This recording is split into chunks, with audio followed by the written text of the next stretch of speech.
Hi kids, welcome to St. Mary Ann's Episcopal Church's Story Time, where you can follow along in your story Bibles. Simply listen for the title and the page number. I hope you enjoyed this special Bible story time. Hi guys, welcome back to another story. Today we'll be reading God's Wonderful Surprise on page 310. Jesus' friends were sad. They would never see their best friend again. How could this happen? Wasn't Jesus the rescuer? The king God had promised? It wasn't supposed to end like this. Yes, but whoever said anything about the end? Just before sunrise, on the third day, God sent an earthquake and an angel from heaven. When the guards saw the angel, they fell down with fright. The angel rolled the huge stone away and sat on top of it and waited. At the first glimmer of dawn, Mary Magdalene and the other women headed to the tomb to wash Jesus' body. The early morning sun slanted through the ancient olive trees, drops of dew glittering on the leaves and grasses, little tears everywhere. The friends walked quietly along the hilly path, through the olive groves. They reached the tomb and immediately noticed something odd. It was wide open. They peered through the opening into the dark tomb. But wait, Jesus' body was gone. And something else. A shining man was there with clothes made from lightning. "Don't be scared," the angel said, but they couldn't help it. They screamed anyway.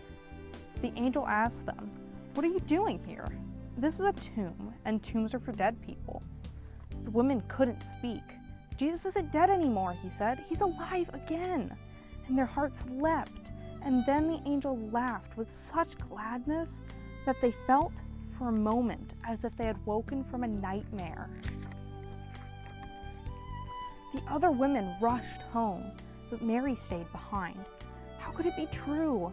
Jesus was definitely dead. How could he be alive? Just then, Mary heard someone else in the garden. Perhaps it's a gardener, she thought. He'll know where Jesus' body is. "I don't know where Jesus is," Mary said urgently. "I can't find him." But it was all right. Jesus knew where she was, and he had found her. Mary, only one person said her name like that. She could hear her heart thumping.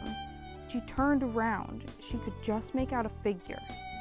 She shaded her eyes to see, and thought she was dreaming. But she wasn't dreaming. She was seeing Jesus. Mary fell to the ground. Sudden tears filled her eyes, and great sobs shook her whole body. And all she wanted in that moment was to cling to Jesus and never let him go. "You'll always be able to hold on to me later, Mary," Jesus said gently, "and always be close to me. But now, go and tell the others I'm alive." Mary ran and ran all the way to the city. She had never run so fast or so far in all of her life. She felt she could have run forever. She didn't even feel her feet touch the ground.